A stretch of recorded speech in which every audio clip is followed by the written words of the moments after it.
জানো কি তুমি, মনের কাছে দূরত্ব কিছু নয়, তবু কেন জানি অপারগ আমি। মন তোমার মাঝে পড়ে রয়, তোমার মাঝে পড়ে রয়। গানটা গেয়ে ঝটপট বউকে পাঠিয়ে দিয়ে মেসেজে লেখে, সন্ধ্যায় ছাদে উপস্থিত থাকবেন, কথার নড়চড় হলে আপনার খবর আছে। প্রতি বছর অরিনের জন্মদিন বেশ ধুমধাম করে পালন করা হয়। এবারও মেজবাহ সবকিছু অ্যারেঞ্জ করতে চেয়েছিল। সবকিছু সামলে বাসায় মিথ্যা বলে কেবল জায়ানের জন্য রাজশাহী থেকে গেছে অরিন। অথচ জায়ানের সেসবের দিকে খেয়ালই নেই। একবার ভাবলো ছাদে যাবে না, আরেকবার কি ভেবে যেন রাজি হলো। পৃথিবীর বুকে সূর্যের আলোবিহীন হয়ে সন্ধ্যা নেমেছে। স্কাই ব্লু কালার শাড়ি পরিহিত অরিন আস্তে ধীরে পা বাড়িয়ে ছাদের দিকে যায়। তার অবুঝ মন বিরাট কোনো সারপ্রাইজের জন্য অপেক্ষা করছিল, অথচ ছাদে প্রবেশ করতে তার সব ইমাজিনেশন মিথ্যে প্রমাণিত হয়। ছাদে কোনো বর্ণিল আলোকসজ্জা নেই। ছাদের এক প্রান্তে কেবল অন্ধকারে মিশে থাকা এক পুরুষালী অবয়ব দেখা যাচ্ছে। অরিন থমথমে মুখে ধীর পায়ে এগিয়ে যায়। যত এগিয়ে যায় ততই কড়া ম্যানুয়ালি পারফিউমের সুঘ্রাণ শিওরে ওঠে। লোকটা এত স্ট্রং পারফিউম ইউজ করে? অরিনের পদধ্বনি শুনে জায়ান পেছনে ফিরে তাকায়। তার দৃষ্টি আটকে যায় অরিনের দেহাবয়বে, মুগ্ধ চোখে অবলোকন করতে থাকে। অরিন পাশে এসে দাঁড়ায়, হাত টেনে ধরে এক ঝটকায় তাকে বুকের উপর ফেলে জায়ান অন্যভেদী দৃষ্টি নিক্ষেপ করে লো ভয়েসে বলে, আমাকে সামলে থাকতে বলে নিজেই বেসামাল করার ফোন দিয়ে আসছেন। আমি নিয়ন্ত্রণ হারালে তার দায়কার।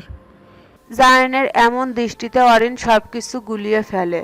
মন্তব্য শুনে কাপা গলায় বলে, আমি প্রত্যেক জন্মদিনে শাড়ি পরি। মাম্মাম খুব পছন্দ করে, তাই তাকে সারপ্রাইজ দেওয়ার জন্য পরেছিলাম। জায়ান ভুরু কুঁচকে গম্ভীর গলায় বলে, আমার পছন্দ অপছন্দের হিসেব কবে নোটিশ করবেন মিসেস জায়ান? আপনার না বুঝে করা ভুলের মাসুল দিন শেষে এই মাসুম ব্যক্তিটাকে দিতে হয়। আমার বেলায় আপনার সব জেনারেল নলেজ ব্রেইন ছেড়ে লাপাত্তা হয়ে যায় কেন? অরিন এবারও উত্তর দিতে পারল না। জায়ানের পুরুষালী রুক্ষ হাতগুলো অবাধ্য বিচরণ তাকে জ্ঞান শূন্য করে দিচ্ছে। অরিন জায়ানকে ছাড়াতে চাইলে জায়ান আরেকটু শক্ত বাঁধনে আবদ্ধ করে বলে, কন্ট্রোললেস আমিটাকে সামলানোর জন্য প্রস্তুত থাকুন। আপনার অনৈতিক কর্মে আমার বক্ষপিঞ্জরে আগ্নেয়গিরির লাভা উদগীরণ হচ্ছে। আমি একা কেন জ্বলব? এই বক্ষপিঞ্জরে জ্বলতে থাকা আগুনের দহনে আপনাকেও পোড়াবো আমি। জায়ানের হাস্কি স্বর বেচারি অরিন কোনরূপ শব্দ উচ্চারণ করতে পারে না। হাত ছাড়িয়ে নিতে টানা হেঁচড়া শুরু করলে অসাবধানতাবশত শাড়ির কুচিগুলো খুলে যায়। সাথে সাথে অরিনের মুখ থেকে চাপা আর্তনাদ বেরিয়ে আসে। জায়ান সামান্য থেমে বিষয়টা অবলোকন করে শুকনো ঢোক গিলে অন্যদিকে তাকিয়ে বিড়বিড়িয়ে বলে, আগুন সুন্দরী বউ থাকার যন্ত্রণা অনেক। কাছে যাওয়ার অনুমতি নেই, অথচ কাছে টানতে যত প্রকার ইনসিডেন্ট দরকার সব একের পর এক ঘটিয়ে যাচ্ছে। সামনের দৃশ্য দেখে মনের ঘরে তালা দিয়ে বসে থাকার মতো ধৈর্য সব সময় অক্ষুণ্ণ থাকে নাকি? একবার শাড়ির দিকে তাকিয়ে আরেকবার জায়ানের দিকে কাঁদো কাঁদো দৃষ্টিতে তাকায় অরিন।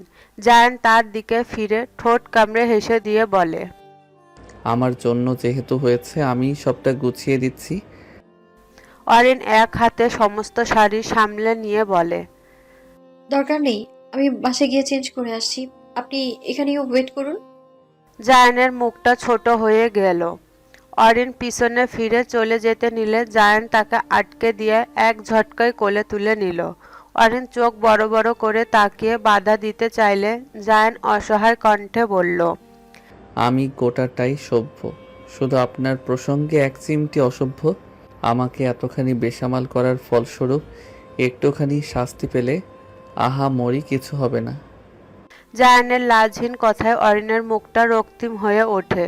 দু হাতে মুখ ঢেকে লজ্জারূপ স্বরে বলে, একটুখানি তো, আপনি আরো বেসামাল হয়ে ওঠেন। পরিশেষে আমি আর অক্ষত থাকি না।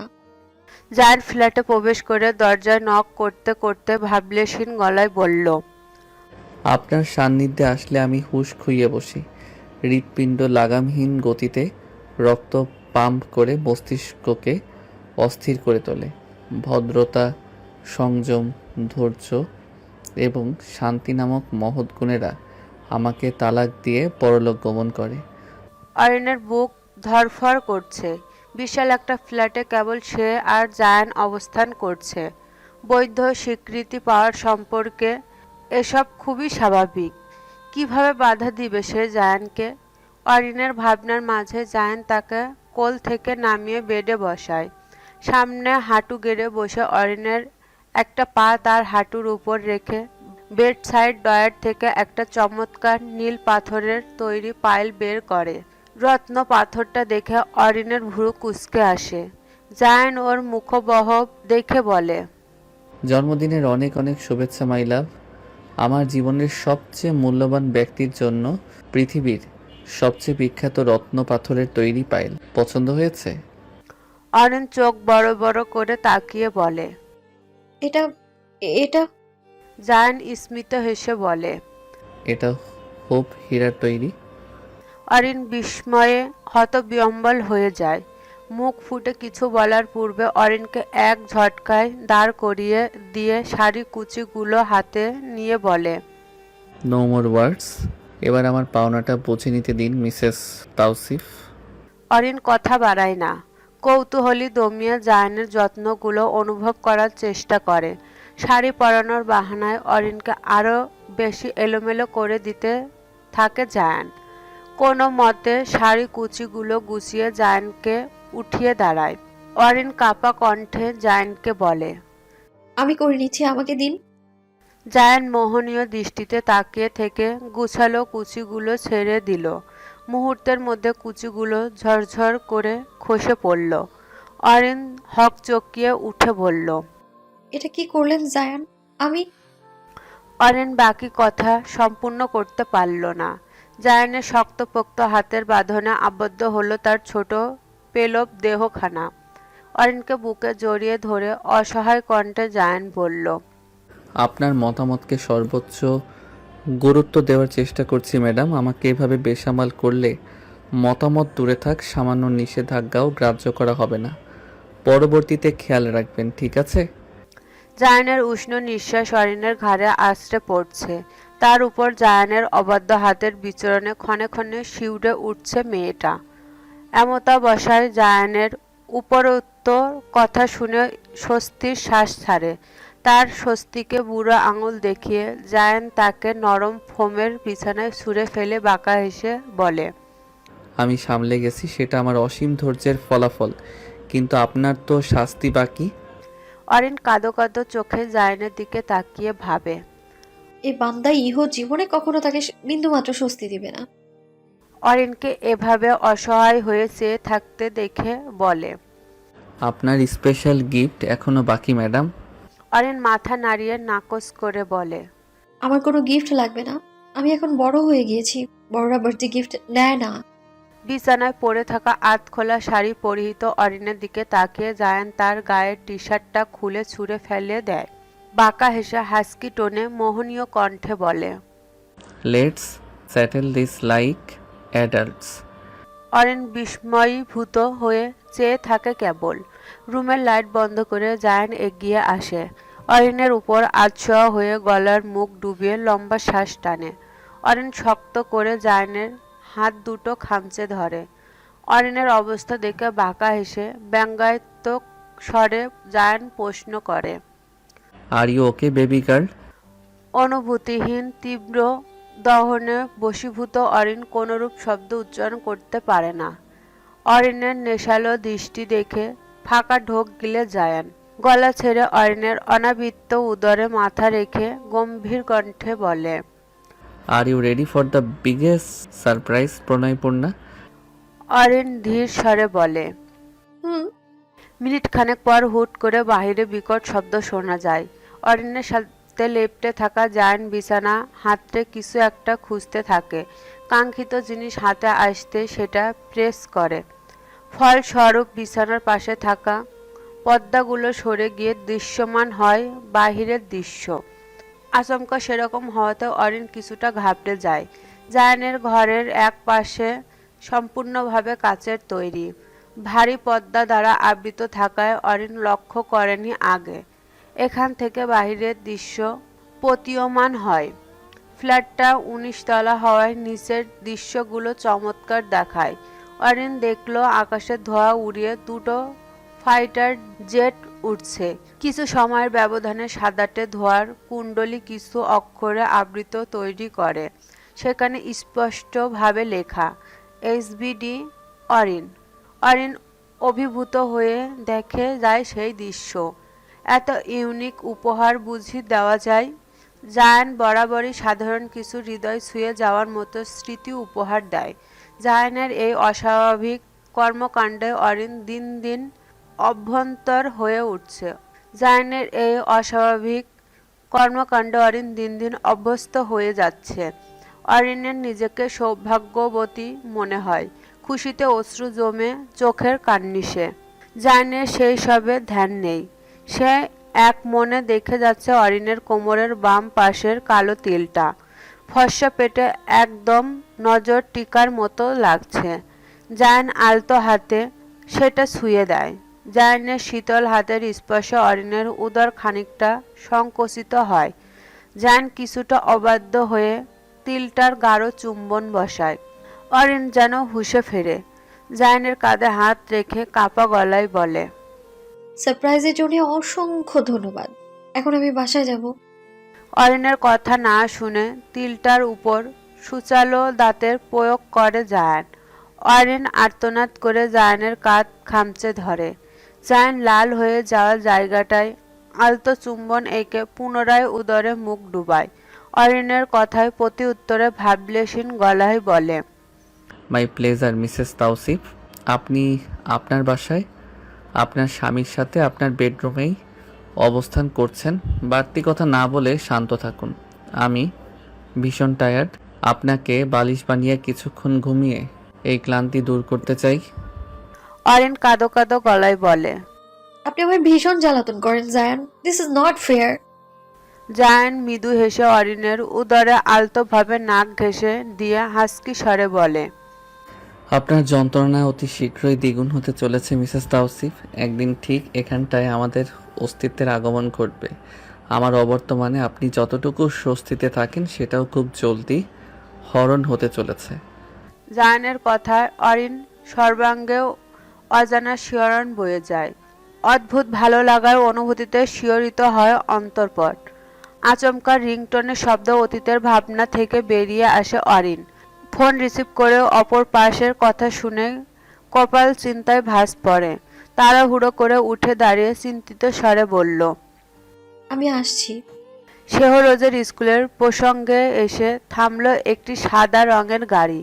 দরজা খুলে ভেতর থেকে হুড়মুড়িয়ে বেরিয়ে আসলো অরিন। দ্রুত কদম ফেলে এগিয়ে গিয়ে উপস্থিত হয় অফিস কক্ষে। কিছুক্ষণ আগে তাকে কল দিয়ে জানানো হয়েছে শেহরোজ একজন গার্ডিয়ানের সাথে উদ্ধত্যপূর্ণ আচরণ করেছে, এমনকি তার গায়ে হাতও তুলেছে। অরিনকে আসতে দেখে প্রিন্সিপাল মিসেস স্টেলা মার্টিনি গম্ভীর মুখে তাকালেন। এক পাশে রাগের রণমূর্তি হয়ে দাঁড়িয়ে আছে শেহরোজ। ইন করা শার্টটা এলোমেলো, গাল ও হাতে বেশ কিছু জায়গায় আঁচড়ের দাগ। অন্য পাশে দাঁড়িয়ে আছে একজন 16 বছর বয়সী ছেলে এবং তার মা। ছেলেটার পরনে শার্টের ছোপ ছোপ রক্তের ছাপ রয়েছে এবং মাথায় ছোট করে ব্যান্ডেজ বাঁধা। তার পাশে দাঁড়ানো ভদ্র মহিলা ক্রোধিত নয়নে দেখে যাচ্ছে শেহরোজ এবং অরিনকে। অরিন সবটা অবলোকন করে ধীর স্বরে ইটালিয়ান ভাষায় বলল, হ্যালো, আমি শেহরোজের অভিভাবক। কি করেছে আমার ছেলে? প্রিন্সিপাল গম্ভীর মুখে চেয়ে থেকে বললেন, আপনার ছেলে অতিমাত্রায় উগ্র মেজাজি। সামান্য কথা কাটাকাটির জের ধরে তার থেকে প্রায় দ্বিগুণ বয়সী ছেলের মাথা ফাটিয়ে দিয়েছে।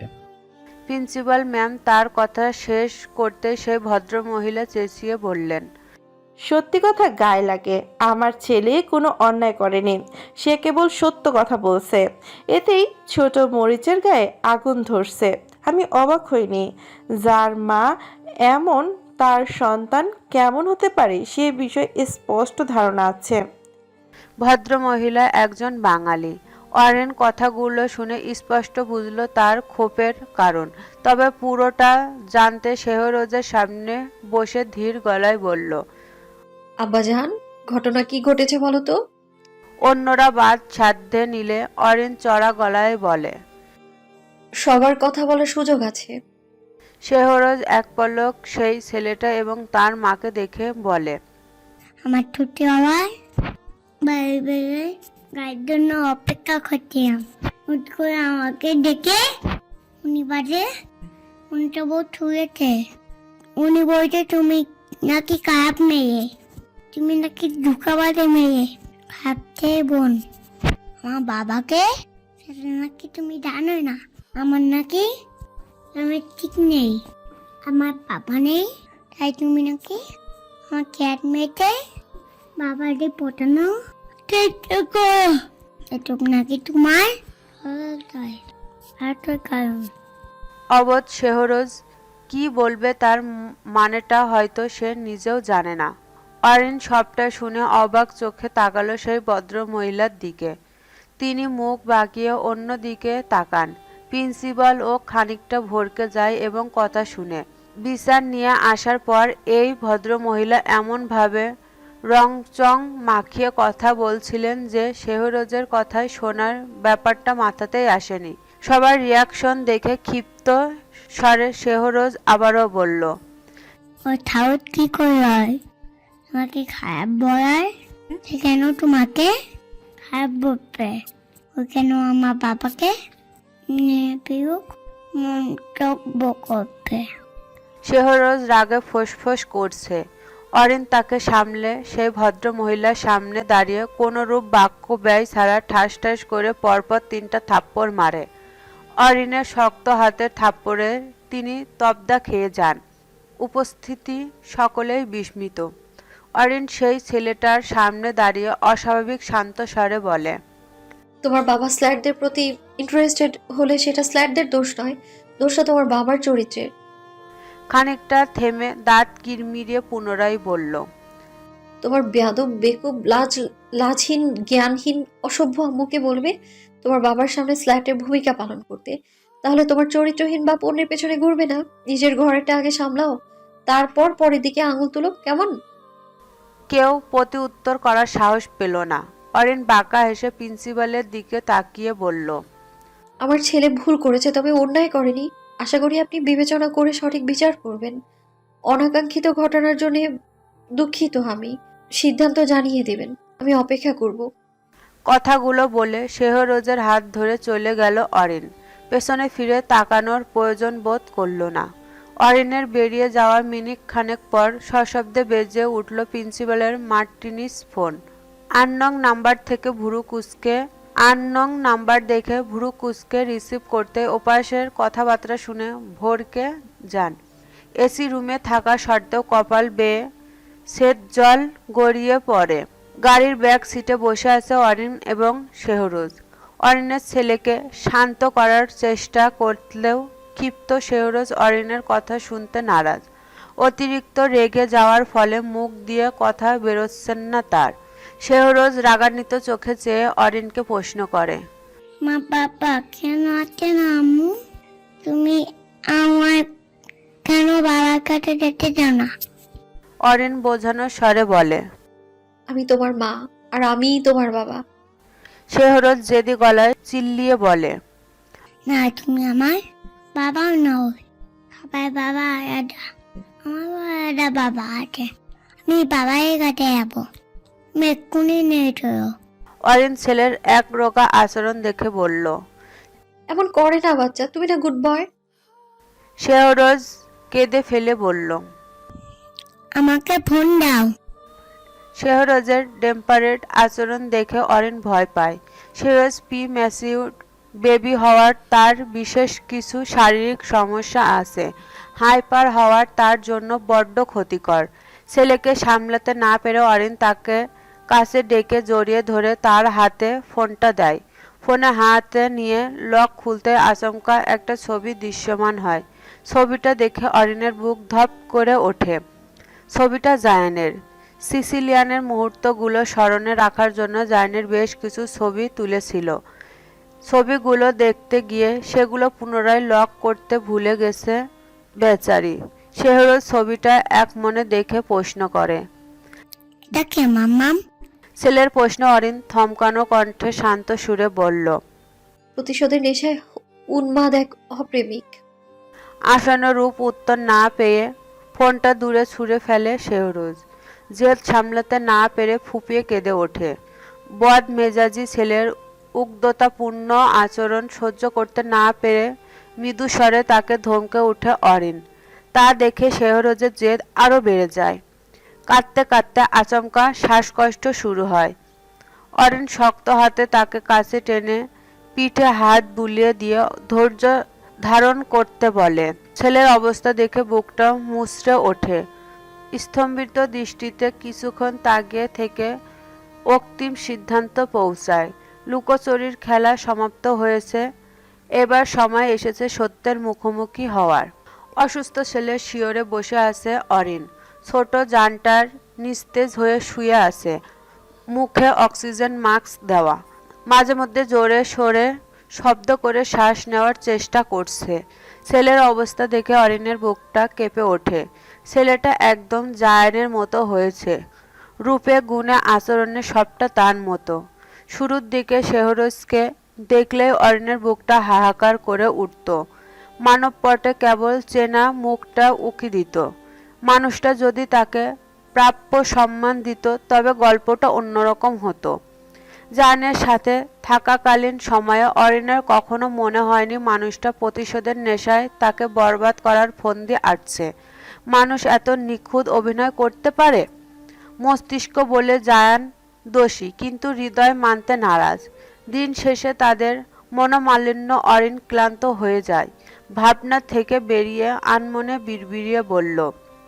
বয়সটা যখন 21-এর ঘরে তখন কেবল আপনার রমণী ছিলাম। আজ 31-এ এসে আপনার সন্তানের জননী আমি, অথচ আপনি অপ্রেমিকই থেকে গেলেন। আমার স্বচ্ছ অনুভূতির অঘোষিত খুনি হয়েও অবুঝ হৃদয়ের কাছে আমৃত্যু নির্দোষ রয়ে গেলেন। আমাকে শূন্য করে আপনি পূর্ণ, অথচ আপনাকে ভালোবেসে আমার হৃদয় অজস্র টুকরায় বিচূর্ণিত। অরিনের ভাবনার মাঝে আচমকা একজন সার্ভেন্ট ছুটে এসে হড়বড়িয়ে বলল। ম্যাম, ছোট স্যার এসেছেন, হুঙ্কার ছেড়ে আপনাকে ডাকছেন। অরিন বিরক্ত হয়ে ক্রন্দনরত কণ্ঠে বলল। ঠাস করে দুটো চড় মারতে পারোনি? এটা ভদ্রলোকের বাসা, গুন্ডামি করতে আসে কোন সুখে? মেয়েটা গোল গোল চোখে চেয়ে থাকলো অরিনের দিকে। তার ম্যাডাম একটু বেশিই সাহসী। ইটালির মোস্ট ওয়ান্টেড মাফিয়াকে এরকম কথা বলার দুঃসাহস কজন রাখে? মেয়েটা কাচুমাচু ভঙ্গিতে দাঁড়িয়ে থাকলো। অরিন দীর্ঘশ্বাস ফেলে এগিয়ে গেল ড্রয়িং রুমের দিকে। ড্রয়িং রুমের বড় সোফাটায় রাজকীয় ভঙ্গিতে বসে আছে মেহরাব। পরনে তার ব্ল্যাক কালার ফর্মাল স্যুট। ফর্সা শরীরটায় চমৎকার মানিয়েছে এই সাজ পোশাক। আঙুলের ফাঁকে সিগারেটের শলাকায় মাঝে মধ্যে শুকটান দিতে ধোঁয়া ছড়াচ্ছে উপরে। চোখ ঘুরিয়ে অনুসন্ধান করছে বহুল কাঙ্ক্ষিত সেই ছোট মানবের। শেহরোজের দেখা মিলল না, তবে ঘর থেকে বেরিয়ে আসলো অরিন। অরিনকে এগিয়ে আসতে দেখে বাঁকা এসে মেহরাব বলল। ভাবি সাহেবা যে, কেমন আছেন? অরিন ভাবলেশীন মুখে এগিয়ে এসে সামনের সোফাটায় বসল। তার চোখ মুখে লেপ্টে আছে একরাশ বিষণ্ণতা। মেহরাবের অযাচিত প্রশ্নের উত্তর না দিয়ে কাট গলায় বলল। বছর 10 আগে আপনি একটা ডিল করেছিলেন, আজ আমি একটা ডিল করতে চাইছি। এতে দুপক্ষের লাভ আছে। আপনি কি রাজি? মেহরাব হাতের সিগারেটের শেষ টান দিয়ে ফ্লোরে ফেলল। পা দিয়ে মারিয়ে শীর্ষে সফুল্লিঙ্গ নিভিয়ে অবশিষ্ট ধোঁয়াটুকু বাতাসে ছাড়ল। অরিন দাঁত কিরমিরিয়ে সম্পূর্ণ দৃশ্য দেখে তা হজম করার চেষ্টা করল। মেহরাব সশব্দে হেসে ফেলে বলল। রাজি না হয়ে উপায় রেখেছেন? বিগত 10 বছর যাবৎ রিজেক্ট হতে হতে পরিশেষে সুযোগ মিলেছে। তাছাড়া করি কিভাবে? ডিলের ডিটেলস বিস্তারিতভাবে জানালে খানিকটা সুবিধা হয়। অরিন লম্বা শ্বাস ফেলে নিজেকে সামলে শান্ত কণ্ঠে বলল। আমি আপনাকে বেশ কিছু প্রশ্ন করব। আপনি যদি সবগুলো প্রশ্নের সঠিক উত্তর দেন তাহলে শেহরোজ জানবে তার পিতার আসল পরিচয়। মেহরাব চোখ মুখ কুঁচকে গম্ভীর স্বরে বলল। লোক ঠকানো আপনার পারিবারিক ব্যবসা, সেটা আবারও প্রমাণ হয়ে গেল। অরেন রেগে মেগে তীক্ষ্ণ কণ্ঠে বলল। আমার পরিবারের লোকজন যদি অধম হয় তাহলে আপনারাও উত্তম নন। আমার পরিবার যে ঘৃণ্য কাজ করেছে প্রতিশোধের ট্যাগ লাগিয়ে আপনারাও সেই একই কাজ করেছেন। মেহরাব বাঁকা এসে বলল। আজ আপনাকে চমৎকার কিছু অজানা রহস্য জানাবো, তবে আমার আরও প্রফিট চাই। অরেন দাঁতে দাঁত চেপে ক্রন্দন দমন করে বলল। লাগবে না আমার উত্তর। ঘুরে ফিরে আমার পরিবারের দোষে আমায় কলঙ্কিত করেছেন আপনি। এটাই হবে আপনাদের অন্তিম যুক্তি। আমি এসব শুনে শুনে বিরক্ত। মেহরাব দীর্ঘশ্বাস ফেলে অরিনের রাগান্বিত মুখের দৃষ্টি নিবদ্ধন করে বলল। ভাইরাল হওয়া ছবিগুলো আপনার ছিল না? প্রতিশোধের নেশায় জায়ান সেগুলো ভাইরাল করেনি, বরং জায়ান ছিল এই পুরো গেমের গুটি। তাকে দিয়ে জোরপূর্বক এসব করানো হয়েছে। অপ্রত্যাশিত কথাগুলো শুনে অরেন বিস্ময়ে হতবিহ্বল হয়ে তাকালো। শুকনো ঢোক গিলে অস্পষ্ট স্বরে বলল। মানে? মেহরাব ভাবলেশীন কণ্ঠে বলল। আপনার সব প্রশ্নের উত্তর আমি দিব, তবে বিনিময় হিসেবে আপনাকে এবং শেহরোজকে জায়ানের সম্মুখে দাঁড়াতে হবে। অরেন চোখ মুখ খিঁচিয়ে বন্ধ করে নেয়।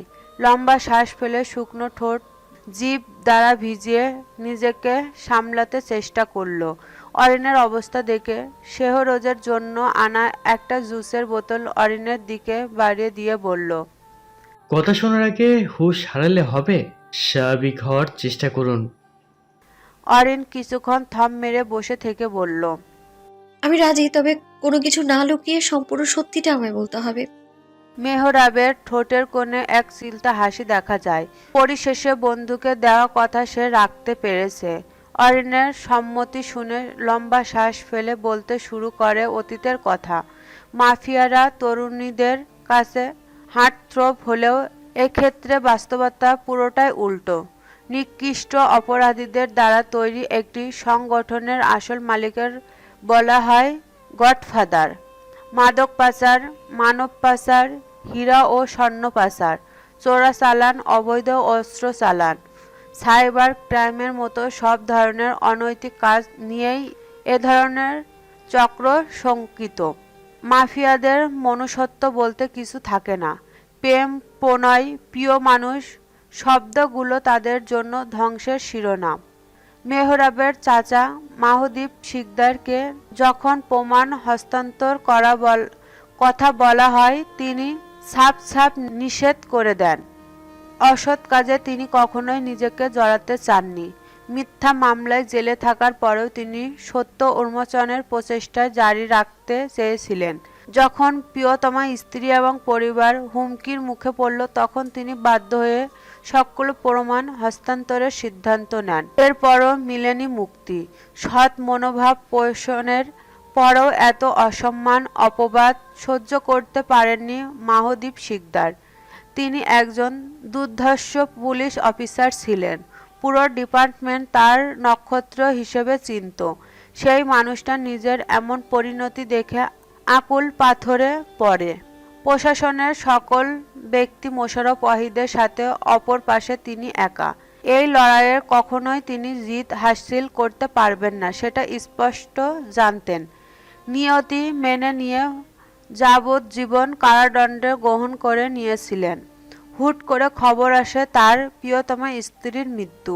সবাই জানান তার বউ নাকি সুইসাইড করেছে, অথচ মাহদীপ শিকদার খুব ভালোমতো জানতেন সেটা সম্ভব নয়।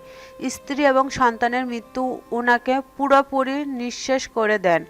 ঘটনা তদন্ত করতে উনার খুব স্নেহের একজন অফিসার তথা উনার পিএকে নির্দেশ দেন।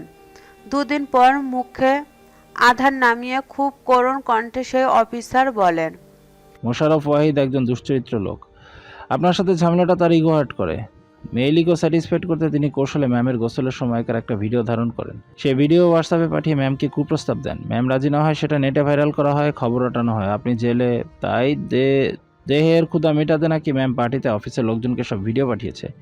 ম্যামের বাসার লোকজন কিছু যাচাই বাছাই না করে ম্যামকে মারধর করেন এবং ম্যাম এই অশান্তি সহ্য করতে না পেরে আত্মহত্যা করেন। আপনার জন্য একটা চিরকুট রেখে গিয়েছেন, তাতে লেখা নিষ্ঠুর পৃথিবী আমায় বাঁচতে দেয়নি, মাফ করে দিও, ওপারে আমরা অপেক্ষা করব। মাহাদীপ শিকদারের সমস্ত নীতি মুখ থুবড়ে পড়ে। সৎ মনোভাব পাল্টে অসৎ মন মানসিকতা তৈরি হন। ক্ষুরোধার মস্তিষ্কের ন্যায় বিচারের বদলে প্রতিশোধের নেশায় চেপে বসে। জেলের ভেতরে বিরাট বড় বড় মাফিয়ার সাথে সম্পর্ক তৈরি হয়। 7 বছর প্ল্যানিং করে পরিশেষে জেল থেকে বেরিয়ে আসে এবং শত প্রচেষ্টার পর নিজেকে বিশ্ববিখ্যাত মাফিয়াদের কাতারে অন্তর্ভুক্ত করতে সক্ষম হন। মোশাররফ ওয়াহিদের প্রত্যেকটা মুভমেন্ট খুব সুন্দর মতো ফলো করতেন তিনি। বদলা নেওয়ার জন্য পারফেক্ট প্ল্যান সাজাতে পারছিলেন না কিছুতেই। তখন জায়ানের আগমন ঘটে। সবটা বিবেচনা করে তিনি প্ল্যান সাজান। জায়ানকে ইতালি নিয়ে বসে তাকে শর্ত দেন।